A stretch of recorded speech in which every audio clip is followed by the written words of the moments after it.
네,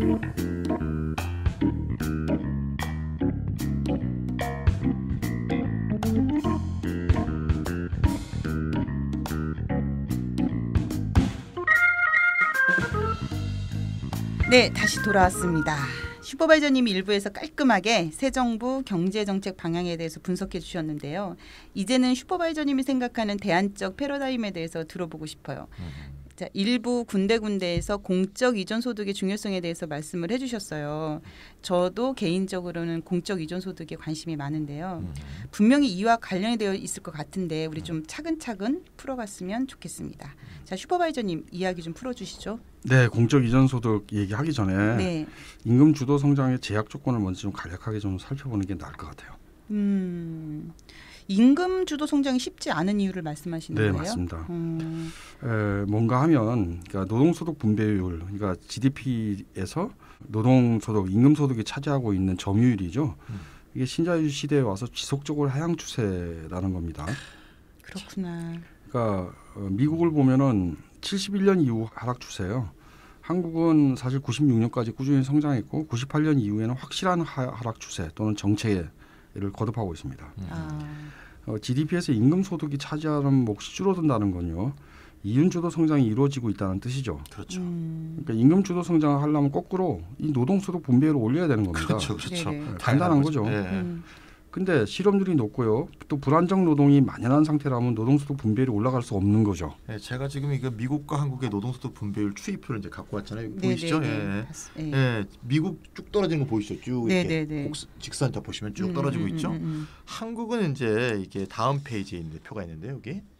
한국은 보시면 이제 80년대, 90년대는 지속적으로 상승하다가 노동소득 분배율이 97년도에 상승세가 꺾이고 97년 이후 98년부터 이제 계속 떨어지다가 또 좀 정체하다가 이런 모습을 보이고 있죠.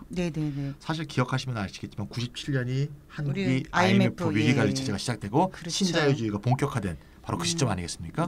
이걸 수치적으로 표를 보니까요. 96년이 노동소득 분배율이 한국이 62.4예요. 97년이 60.8. 꺾였죠? 98년 더 꺾입니다. 60.2. 2000년에 가면 57.8까지 떨어집니다. 쫙 떨어지는 거죠. 2013년이 됐으면 이제 한참 흘렀죠? 아직도 61.7이니까 96년 수치를 못 회복한 거예요. 최근 3년간은 90년 수치를 회복하기는 했어요. 비슷한데 어쩐 20년간 추세로 보면 하락 혹은 정체 상황이다. 이렇게 말할 수가 있는 거죠. 노동소득 분배율이 악화됐다는 것을 이제 해석해 보면 자본소득이 증가했다는 얘기가 되겠죠. 그러겠죠. 또는 반면에는 노동자의 실질 임금은 노동생산성 증가율에 못 미쳤다는 얘기가 될 것이고, 확실히 신자유주의의 등장이 노동소득 분배율을 악화시켜 온 것이 객관적인 표로서 수치로서 입증이 된다 이렇게 말할 수가 있습니다. 그렇구나. 그러니까 미국만큼 급격한 감소는 아니지만 1997년 이후에 상승세가 꺾인 것이 눈에 띄네요. 눈에 띄게 보입니다. 그러면 슈퍼바이저님 이렇게 노동소득 분배율이 추세적으로 하락한 요인이 무엇일까요? 네, 물론 여러 요인이 있겠죠. 그러니까 임금 교섭력을 약화시키는 불안정 노동 확산 이게 굉장히 큰 요인이라고 볼 수 있겠고요. 근데 모든 것을 이제 노동시장 내부의 문제로만 돌릴 수 없다라는 것이 최근 연구에서 확인되고 있습니다. 미국의 최근 연구에 따르자면요, 노동소득 분배율 하락의 중요한 원인이 전통적인 자본의 착취율 강화 또는 임금률의 저하라기보다 고용과 연관되지 않은 금융자산 소득이나 지식자산 소득이 GDP에서 차지한 비중이 굉장히 높아졌기 때문임을 보여주고 있습니다. 요즘은 또 게다가 금융위기 상황이잖아요. 2008년 이후에 금융자산 소득은 많이 줄었어요. 그런데 그럼에도 불구하고 지식자산 소득은 여전히 계속 확대, 증가 일로입니다. 그 지식자산 소득을 조금만 설명해 주시면. 영어로 IPP죠. IPP, 인텔렉츄얼 프로퍼티 프로덕트라 그러는데요. 인텔렉츄얼 프로퍼티가 GDP에서 차지하고 있는 비중에 관한 얘기입니다. 그렇구나. 하여튼 그래프 제가 가져온 그래프를 한번 보실까요? 여기 있네요. 이 여기서 보면은 아래쪽 파란 선 보이시죠? 여러분들은 안 보이시겠지만 어쨌건 이 파란 선은 지식자산 자본을 포함한 전체 생산에서 노동소득 분배율이에요. IPP가 포함된 전체 노동소득 분배율은 떨어지고 있네요. 그렇죠. 근데 이 주황선은 이 IPP 자본을 제외한 전통적인 자본 부분의 노동소득 분배율 별로 그러니까, 변화가 없네요. 증감은 서로 같이 움직입니다. 그러네요. 올라갈 때 같이 올라가고 떨어질 때 떨어지는데 일단 모든 구간에서 특히 71년 이후를 보시면요. 71년이 미국의 노동소득 분배율이 최고점에 올랐을 때인데요. 그렇죠. 그 이후에 사실 떨어졌습니다. 근데 이 전체에서의 차이는 항상 IPP 자본을 포함했을 때 그리고 제외했을 때 볼 때 포함했을 때가 훨씬 노동소득 분배율이 작다라는 거예요. 그러니까 전통적 자본에서의 착취율 강화라기보다는 이런 지식 자본, IPP가 들어가는 곳에서의 그 노동소득 분배율 악화가 훨씬 크다는 거죠. 이 그래프에서 평균값을 직선으로 표시한 게 있는데요. 이 주황색 평균값은 거의 바뀌지 않고 있습니다. 거의 평행하죠. 평행해요. 이건 뭐냐면 지식 자산 자본을 뺀 겁니다. 근데 지식 자산 자본을 넣고 보면 아래쪽으로 계속 떨어집니다. 그렇죠. 이 기울기가 심각하게 떨어지고 있죠. 그러니까 청취자분들에게도 이 표를 보여드리고 싶은데요. 네, 이거 제가 그러면 64회 업로드 할 때 이 표를 아까 것까지 합쳐서 같이 올려드리도록 하겠습니다. 네, 고맙습니다. 봐야 될 것 같아요. 저 슈퍼바이저님 계속 설명해 주세요. 네, 표를 보시면 어쨌건 노동소득 분배율의 경향적 하락이 양쪽 모두 다 나타납니다. 그렇죠. 근데 사실 이 통계는 47년부터 2013년까지를 보여주는데 47년을 보면은 지식자산 자본을 포함한 값과 포함하지 않은 값의 차이가 그렇게 크지 않습니다. 그러네요. 67과 한 66 사이니까 1 차이도 안 나네요. 그렇죠. 근데 점점 이게 벌어지고 있죠. 폭이 막 넓어지고 점점 넓어져서 쭉 벌어지네요. 그래서 뒤에 보면은 2013년은 3% 이상, 한 4% 정도까지 될 수 있네요. 4%까지 차이가 납니다. 그 얘기는 뭔 의미죠?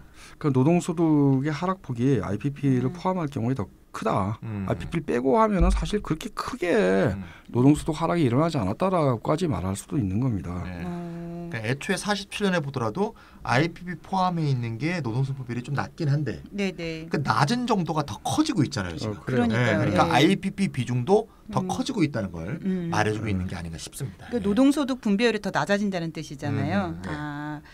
이제 그 얘기는 IPP만 따로 빼서 본다면 노동소득 분배율이 3%보다 훨씬 더 낮아진다는 얘기고요. 합쳤을 때가 3%가 낮으니까요. 그렇죠. 네, 그래요. 그러니까 이 전통적인 자본 부분의 노동소득 분배율도 1971년 이후에 경향적으로 떨어지는 건 사실입니다. 그런데 이 하락 전체를 갖다가 전적으로 IPP 탓으로 돌릴 수만은 없는 거예요. 그런데 IPP 자본을 포함했을 때와 뺐을 때 이 노동소득 분배율의 차이가 굉장히 커지고 있다는 것을 주목해야 돼요. 더 벌어지고 있다는 거죠 지금. 그러니까 이게 바로 IPP가 노동소득 분배율의 경향적 하락에 굉장히 결정적인 영향을 끼치고 있는 것 아닌가라고 우리 얘기할 수 있는 점점 증거죠. 그게 심해지는 거죠. 영향력이. 전체 생산에서 IPP가 차지하는 비율을 보시면 이걸 더 잘 이해할 수 있는데요. 지식자산 이 자본, 그러니까 IPP 자본이죠. 소득 분배율이 1947년, 47년에는 이후로 매년 꾸준히 증가해 왔는데 47년에 1.8% 정도 됐어요. 그러니까 GDP 전체에서 1.8%를 지식자산이 가져갔습니다. 그런데 2013년이 되면은 6% 가량을 가져갑니다. 이 사람들이 가져가고 있는 게 GDP에서 가져간 게 커지는 거죠. 이 얘기는 뭐냐? 이 사람들이 가져가고 있는 만큼은 임금으로 분해가 되지 않아요. 고용을 창출하고 있지 않기 때문에. 그렇죠? 그러니까 임금으로 분해되지 않는 자본소득이 꾸준히 증가해왔다. 결과적으로 노동소득 분배율이 떨어질 수밖에 없는 것이었다라는 겁니다. 미국의 경우에 GDP 대비 지식자산 생산의 비중 증가 이거하고 노동이 분배받는 몫의 하락의 상관관계는 매우 분명히 나타나고 있습니다. 지식자산, 옛날에 뭐 지적자산이라고 좀 많이 했죠. 같은 말입니다. 소프트웨어 투자라든지 뭐 지식자산 그런 거죠. 요게 비중이 증가하면 노동 분배율도 악화된다. 이게 사실 금융자산 소득이 증가하면 노동소득 분배율이 악화된다는 건 다 알잖아요. 그렇죠. 다 아는데 이 지식자산, 지적자산 소득의 증가도 노동소득 분배율을 악화시킨다는 건 굉장히 중요한 얘기인 것 같아요. 왠지 4차 산업혁명을 앞두고서 더 심해질 것 같은 느낌적 느낌이 있어요. 앞으로 사회가 점점 IPP 비중이 점점 커질 거 아니에요.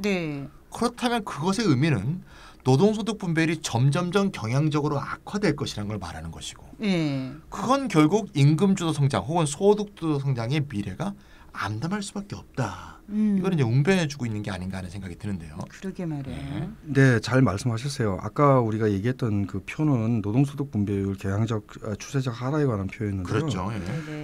다른 표로 하나 볼까요? 네. 이건 자본소득 분배율에 대한 표인데요. 이건 쑥쑥 올라가고 있네요. 이 자본소득 대 노동소득 점유율을 비교를 할 때 이 주황색 선은요. IPP 자본을 제외하고 보여주는 겁니다. 전통적 자본이네요. 그렇죠. 그러니까 66년간 거의 점유율 변화가 없어요. 자본소득 분배율이 별로 커지지 않았다. 약간 완만해요. 완만해. 약간 커졌다. 증가하고 있지만 거의 완만한 기록이죠. 근데 IPP 자본을 포함해서 비교를 한 것은 파란색인데요. 가파르게 증가하고 있습니다. 그렇죠. 그러니까 노동소득에 대한 자본소득의 점유율이 아주 추세적으로 확연하게 증가하고 있다는 게 관찰되는 겁니다. 그렇구나. 그러니까 결국 임금주도 성장이 어려운 것은 단지 정부의 이런저런 정책 때문만이 아니고 21세기 자본주의의 구조적 변화 추세가 그 모델의 실현을 불가능하게 하고 있기 때문이다. 뭐 이렇게 결론을 내릴 수 있을 것 같은데요. 그렇습니다.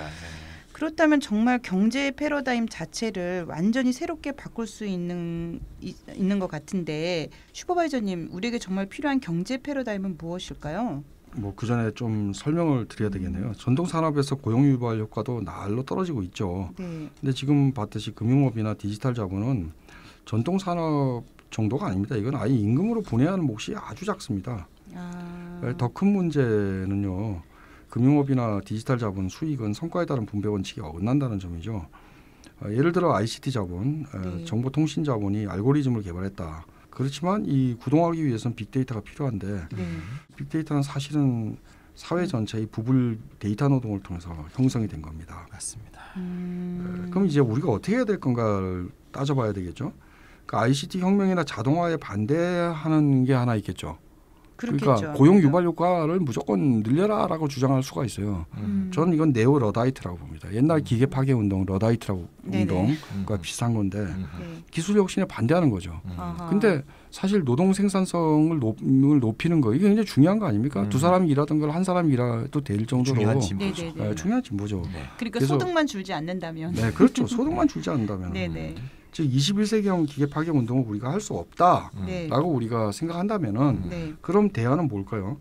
지식, 금융, 토지, 생태 환경 등 사회 공동 자본에 의한 수익을 전체 사회 구성원들한테 평등하게 분배하는 일종의 공유부 분배 정치를 강화하는 것이다. 저는 그렇게 생각합니다. 슈퍼바이저님 말씀 들으시면서 우리 청취자분들이 뭔가 이 결론이 뭔가 그것으로 가고 있다 이렇게 느끼실 것 같아요. 우리 모두의 것인 사회 공통자본에 기초한 수익을 공동체 구성원 모두 함께 나누는 공유부 분배 정치를 강화하자 이런 말씀이신데 결국 공유부 기본소득을 지급하자 이런 말씀으로 이해가 돼요. 맞습니다. 맞나요? 예, 결국 슈퍼바이저님이 보시기에 공적 이전 소득을 강화하자 이런 말씀이시죠? 그렇죠. 그런데 전통적 복지국가에서도 공적 이전 소득은 있었는데 그건 궁핍, 출산, 장애, 구직 실패 등 여러 가지 예외적인 상황들에서 국가적 보조를 필요한 사람들한테, 즉 필요로 하는 사람들한테 사회정책적 필요에 따라 심사하여 지급하던 것을 의미했습니다. 그러니까 이것도 예방적 측면이라기보다는 이제 결과적으로 이런 문제가 발생했을 사후적이죠. 때 지급하는 건 사후적인 것이죠. 아주 소수였죠. 하지만 지금 말하는 공유부 분배라는 것은 공적 이전 소득을 전체 사회 구성원들한테 나눠주는 겁니다. 그 핵심은 뭐냐? 모두의 것인 사회 공통 자본을 모두에게 돌려주자. 따지고 보면은 아주 오래된 로마법에도 나오는 원칙이죠. 로마법에 나오는 정의의 원칙인데 응분의 원리라는 게 있어요. 각자에게 각자의 몫을 라는 응분의 원리를 우리가 확립할 수 있다. 모두의 것이니까 모두한테 돌려줘야 되잖아요. 일한 사람의 몫은 일한 사람한테 돌려줘야 하듯이 원래 모두의 것은 모두에게 돌려주는 게 맞는 거죠. 이것이야말로 저는 공유배당, 공유부 기본소득이 기존의 공적 이전소득과 다른 어떤 원리적인 차이점이라고 말할 수 있겠다고 생각합니다. 응분의 원리 그러니까요. 응당 나눠줘야 돼 이렇게 이해하시면 돼요. 이해하면 돼요. 각자의 몫을 돌려주라. 몫을 돌려주라. 숨 퀴키 트리부에레 이 라틴어로 그런 건데요. 직역하면 각자에게 각자의 몫을 주라 해요. 그러니까 이게 모두한테 속해서는 모두한테 줘야죠. 이게 로마법에 있다는 네. 말씀이시죠? 카이저에겐 카이저에게 뭐 그거 관계가 있는 건가요? 그건 관계없습니다. 죄송합니다.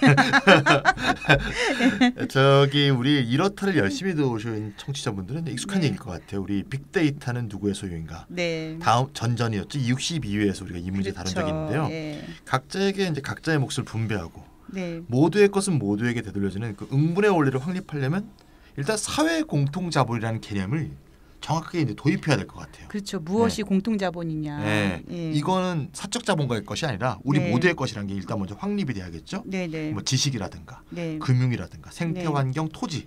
원천적 소유권은 사회 구성원 전체에 있다. 이건 이제 확실하게 이제 못을 박아야 될 것 같고요. 네. 그럼 이제 거기서부터 나오는 수익이 생길 거 아니겠습니까? 그렇죠. 지금 이제 우리 뭐 삼성역 밑에도 지하 도시를 건설한다고 하는데, 네. 그럼 사실 지하가 누가 소유자가 누가 있어요? 그렇죠. 우리 모두의 것인데 그걸 자기들이 홀랑 다 먹으면 안 되지. 그렇죠? 그 수익이 나오면 이걸 국가 재정과 구분되는 별도의 계정, 다시 말하면 사회 계정 같은 걸로 관리를 해야 될 것이고요. 네. 그럼 그 계정으로부터 우리가 그것을 원천적으로 소유하고 있는 사회 구성원 모두에게 네. 골고루 분배하는 그런 공유부 배당이 이루어지도록 이렇게 돼야 되는 게 아니냐 네. 하는 생각이 확실하게 드네요. 네, 공유부 배당. 공유부 기본소득은 최근에 관심이 많이 가는 내용인데요. 네네. 청취자분들도 아마 관심을 많이 갖고 계시리라 생각이 듭니다. 그러니까 이곳저곳에서 많은 논의들도 이루어지고 있어요. 현재. 네네. 그래서 그 원칙에는 완전히 동의하고요. 그런데 궁금한 게 있어요.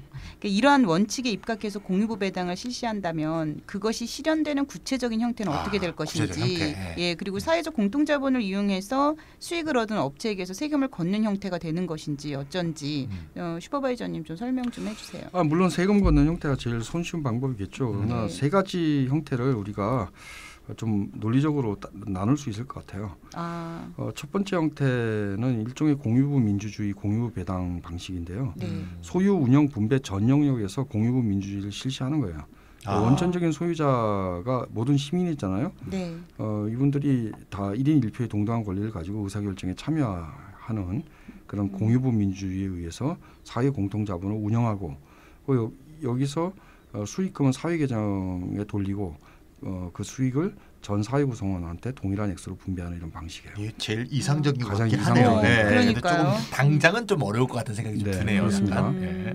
두 번째 방식은 좀 다른 건데요. 사회 공통 자본을 일단 전제를 합니다. 그리고 디지털 기업들에게 일종의 공유지 임차인 비슷한 지위를 부여해서 임대료를 받는 방식이에요. 사회 공통 자본을 임차에 갖다 이거군요. 그렇죠. 이게 세금하고는 약간 다른 개념이죠. 그렇죠. 이런 방식은 일찍이 토마스 펜스가 토지에 대해 적용한 바 있어요. 그렇죠. 토마스 펜스는 토마스 페인을 이제 비판하면서 자기 나름대로 이제 새로운 기본소득 모델을 만드는 건데 그 사람 모든 토지를 공동체 소유로 되돌리자 그래요. 그런데 뭐 공산주의식으로 경영하자 그러는 게 아니고요. 즉 공동 소유 공동 경영이 아닙니다.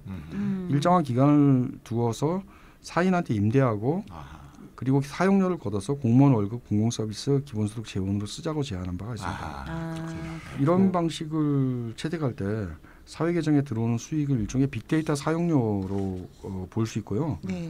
그 사용료를 모든 사회 구성원한테 평등하게 분배하는 거죠. 미국의 빅데이터 연구기금이라는 게 있고요. 그런 운동을 하는 사람들이 이런 주장들을 하고 있는 거예요. 일종의 임대사회주의 비슷하게 그러니까 사적으로 이용하게 하되 그러나 그것은 원래 사회 공통자본이니까 임대료를 걷겠다 해서 그걸 기금화해서 나누는 그런 현실적으로 가능한 방식일 수 있겠네요. 매력적인데요. 그렇지만 어쨌건 조세보다는 꽤 높은 수준의 사회화입니다. 세 번째 방식은 당연히 가장 쉬운 방식 조세입니다. 그러니까 사회 공통자본의 개념은 여기에도 전제해야 되고요. 그런데 디지털 자본을 아까는 임차인 지위였잖아요. 그렇죠. 근데 일반적인 사적 소유자와 마찬가지로 취급하는 겁니다. 똑같은 자본으로. 똑같은 자본으로. 대신에 조세 제도를 활용해서 수익을 걷어들이는 거예요. 내라. 실제로 현실에서는 이게 이루어지고 있지 않아요. 맞아요. 현재의 자본주의는 금융자산 소득에 대해서는 과세를 통해서 일부 환수해요. 그럼에도 불구하고 우리가 굉장히 목소리를 높이잖아요. 그렇죠. 뭐 금융 수탈체다 이런 말까지 나오는데 근데 지식자산 소득에 대해서는 이건 거의 과세를 안 해요. 그래요. 이거는 보세요. 지식자산 소득은 일단 임금으로 분해가 되지 않아요. 고용을 안 하기 때문에. 두 번째, 금융원계도 부분적으로 과세를 내서 나눠주는데 이 사람들에 대해서는 아예 과세도 거의 이루어지고 있지 않다고요. 전 세계적 규모의 데이터 노동에 기반하고 있는 플랫폼 기업이 있다고 칩시다. 구글이나 이런 거죠. 근데 이 사람들은 법인세를 어디다 낼까요? 서버를 둔 데다 냅니다. 그러니까 유럽 등에서 이제 난리가 났던 겁니다. 그렇구나. 그러니까 우리가 이렇다 62회에서 했던 거 한번 환기시켜 보면 2014년 프랑스에서 구글이 17억 유로가 수익이 났는데 0.3%도 세금을 안 냈다잖아요. 그러니까 페이스북은 2억 유로를 벌었는데 세금은 소득의 0.12%밖에 안 냈다는 거니까 프랑스의 법인세율이 33.3%라면 이건 거의 안 낸 거잖아요. 그러니까요. 그러니까 세 번째 대안은 결국 다른 자본과 마찬가지로 법인세율이 33.3%라면 너희도 33.3%를 프랑스에서 내라. 이런 요구라고 얘기할 수 있겠네요. 그렇죠. 그러니까 이게 거둔 것만 해도 이게 세금을 받은 것만 해도 대단한 일이고요. 사실 미국에 서버를 두고 있고 최근에 세금을 거둔 나라가 영국, 프랑스, 이탈리아인데요. 이게 법인세로 거둔 게 아니라 다른 어떤 세목을 해가지고 0.12% 거둔 것도 대단한 거다. 받은 거고요. 그렇구나. 서버를 둔 데만 법인세를 내면 그만입니다. 그래서 OECD가 이 구글이나 페이스북과 같은 이런 이 플랫폼 기업들한테 각국에서 활동하고 있는 것에 대해서 보고서를 내라. 2년 안에 내라 이렇게 한 바가 있습니다. 그래서 그 보고서가 오면은 각국이 알아서 조세 모델을 짤 수 있도록 기초자료를 만들자라는 얘기까지는 나오고 있는. 그러니까 이렇게 세금을 거둔 걸 보면 이 뭐 첫 번째 방법이 가장 수준이 높아 보이고 이상적으로 보이지만 세 번째 방법 다시 말해서 최소한 일반적인 자본과 똑같이 과세하는 것만으로도 커다란 진보가 아닐까 싶어요. 그럼요. 그러니까 엄청난 사회적 배당의 재원도 마련될 것 같고. 그러니까 그 주커버크가 기본소득 지지한다면서 지는 세금을 안 내면서 그러니까 미국 안 되죠. 미국엔 내고 있죠. 미국에만 내는 거예요? 미국에만 하는 거예요? 미국에만 권인세. 미국에는 내고 있는데요. 이 사실은 이 사람들이 사용하고 있는 빅데이터라는 게 사실 이게 영토적 개념이 없는 거 아닙니까? 그렇죠. 전 세계에서 수익을 얻고 있는 것인데 그런데 다른 나라에는 한 푼도 안 내도 되는 겁니다. 서버가 없으니까요. 국가별로 그 조세 모델을 만들 수 있다는 거죠. 그런데 만약에 이게 국가별 활동이 보고가 되면은 이제 각국에 어떻게 세금을 나눠줄 수 있는지에 대한 합의 같은 게 가능할 거라고 OECD는 생각하고 있는데 두고 봐야 되겠죠. 그러면 슈퍼바이저님 한국에 대해서는 한 푼도 안 냅니다. 기분 나빠지려고 꺼버릴까 그냥 페이스북. 그러니까 슈퍼바이저님 이렇게 사회적 공통자본 개념에 기초한 공유부 배당의 원리를 하나의 경제 패러다임으로 개념화한다면 어떻게 부를 수 있을까요? 그 문재인 정부가 소득주도 성장 이렇게 얘기했는데 저는 가계 가처분 소득 중심 경제 성장이란 말 빼고 이렇게 가계 가처분 소득 중심 경제. 뭔가 이게 더 어렵지만 본질에 맞는 것 같아요. 성장이란 말이 없네요. 그러니까 근본적으로 경제정책 목표부터 좀 달리 설정해야 된다 이렇게 생각이고요. 수요 중심 패러다임으로 전환 이건 유의미하다고 봅니다. 그런데 굳이 3% 성장 지금 2.6 하고 있는데 3% 성장을 해야 된다고 고집할 필요가 있는지 또는 고집한다고 해서 가능한지 여기에 대해서 굉장히 의문이 듭니다. 그러니까 소득 주도 성장이 아니라 가계 가처분 소득 중심 경제로 패러다임을 수정할 필요가 있다. 물적 생산 설비 투자를 통해서 확대 재생산하는 시대는 이미 전 세계적으로 끝났다. 그러면 이 얘기는 성장 방식의 생태적 한계가 날로 분명해졌고 또 세계 경제의 장기 침체도 여전히 계속되고 있다라는 겁니다. 저는 이런 상황에서는 저성장의 불가피성을 인식해야 된다. 그리고 성장 패러다임도 단순히 물적 투자 공급 중심에서 수요 중심으로만 바꾸는 게 아니라 성장 패러다임도 가관히 좀 버릴 필요가 있다. 그래서 정책 목표를 소득 주도 성장에서 경제 기반을 유지하는 가계 가처분 소득 중심 경제로 바꾸는 게 옳지 않나라는 생각입니다. 정부도 정부지만 우리 개인들도 개발이나 성장 이데올로기를 내려놓기가 쉽진 않은 것 같아요. 성장이 지금 이 시점에서 과연 진보일 것인가? 뭐 깊이 생각해야 될 문제가 아닌가 싶은데요. 맞아요. 성장을 무조건 피하자는 얘기라기보다는 성장에 집착하다 보면 더 중요한 가치를 놓치지 않나 이런 생각이 들어요. 맞습니다. 자, 슈퍼바이저님이 생각하는 가계 가처분 소득 중심 경제 내용을 정리해 주신다면? 가장 핵심적인 것은 공적 이전 소득 확대입니다. 그리고 저는 공적 이전 소득을 확대할 경우에만 임금 기금의 확대도 유도가 되고요. 전체적으로 가계 가처분 소득에 근거한 소비 기반이 만들어져서 경제 기반이 유지될 거라고 봅니다. 사회 공통자본의 수익을 모두한테 평등하게 돌려주는 무조건적인 기본소득, 바로 이게 가계 가처분 소득 중심 경제의 핵심적인 요소라고 봅니다. 공적 이전 소득을 확대하면요 노동시간 단축도 가능해지고 그 결과 일자리 공유가 어느 정도 가능하게 될 때 임금기금 확대도 그때야 비로소 이루어질 수 있는 거 아닌가 이렇게 생각이 듭니다. 어쨌건 한마디로 얘기하면 분배 정치죠. 그리고 분배의 평등을 앞세우는 거고요. 네. 그래야 경제 정체가 일자리 창출을 위해서 경제 규모를 키우려는 그 무분별한 성장주의 덫으로부터 벗어날 수 있게 되지 않나 이렇게 생각합니다. 아무튼 뭐 공적 이전 소득 특히 기본소득을 통한 무조건적 기본소득을 통한 공유부 배당이 핵심이지만 이런 조치가 제대로 효과를 보려면요 다른 연동 정책도 필요한데요. 예를 들어 금융 규제라든지 가계 부채 축소 정책 등 금융 정책 그리고 또 사회 정책적 필요에 따른 사회 보험이라든지 사회 수당 등도 동반돼야 되는 거 아닌가 이렇게 생각합니다. 네. 그렇겠죠. 아무래도. 최근에 제가 이제 국회 방송을 좀 보니까 아직도 국회의원들은 물고기 잡는 법을 가르쳐줘야 된다. 그게 어떻게 청년의 고용을 더 늘릴 수 있느냐. 뭐 자꾸 그런 얘기들 하더라고요. 연못에 물고기가 없는데 물고기 잡는 법을 가르쳐주면 무슨 소용이 있겠습니까? 물고기를 그냥 줘야 된다는 거 아니에요? 물고기 없다는 게 첫 번째 논거고요. 두 번째는 한 사람이 다 잡을 수 있는데 그래서 여러 사람이 잡기 위해서 어선을 사용하지 않고 원시적인 낚싯대만 가지고 잡자는 얘기가 될 수도 있습니다. 그건 러다이트 운동이다 그런 그러니까 말씀이죠. 한 명이 쌍끌이 하는데 나머지 사람들 못 잡는 거잖아요. 슈퍼바이저님 이제 말씀을 잘 하셨는데 그걸 제가 이제 조금 쉬운 표현으로 한번 바꿔볼까 싶어요. 그래서 정기적으로 현금을 모든 개인에게 이렇게 딱딱딱 나눠주자는 얘기죠. 그렇게 하면 돈벌이를 조금 덜해도 살 수 있을 것이고 사람들이 돈벌이를 위해서 일을 좀 덜하면 좀 더 많은 사람과 일자리도 나눌 수 있게 된다. 이건 이제 처음 말씀하신 거고요. 또한 이제 가계부채 얘기하셨죠. 가계부채를 줄여줘야 받은 기본소득을 부채 갚는데 안 쓸 거 아니에요. 이게 동반돼야 되는 거죠. 돈을 받고 가계부채 갚고 이러면 아무 소용이 없잖아요. 그러니까요. 사회복지도 축소하지 말아야 되죠. 왜냐하면 사회복지를 축소해버리면 받은 기본소득을 축소된 사회 서비스 얻는 일이 했을 거 아니에요. 그래서 아까 이제 슈퍼바이저님 말씀할 때 가계부채 줄이는 정책, 사회보장, 사회수당이 함께 가야 된다 이렇게 말씀하신 것 같고요. 또 금융정책 이런 것이 동반되어야 기본소득이 실제로 가계소득을 증가시키는 데 쓰이고 경제 기반을 유지하는 데 경제가 원활하게 돌아가는데 기반이 될 것이다 이렇게 말씀하신 것 같습니다. 찬희 쌤 되게 멋있어 보이네. 이렇게 정리해 주시니까 오늘 대중적으로 한번 설명해봤습니다. 슈퍼바이저님이 이렇게 개념으로 한번 정리해 주셨고 또 그것을 찬희 쌤이 좀 일상어로 좀 쉽게 풀어주셨어요. 이렇게 두 번 정리하니까 훨씬 이해가 잘 됩니다. 자 이제 마지막으로 또 슈퍼바이저님이 결론을 좀 내려주시면 어떨까요? 결론은 찬희 쌤이 잘 하셨고요. 저는 좀 강조를 한번 해볼까요? 그러니까 기본소득.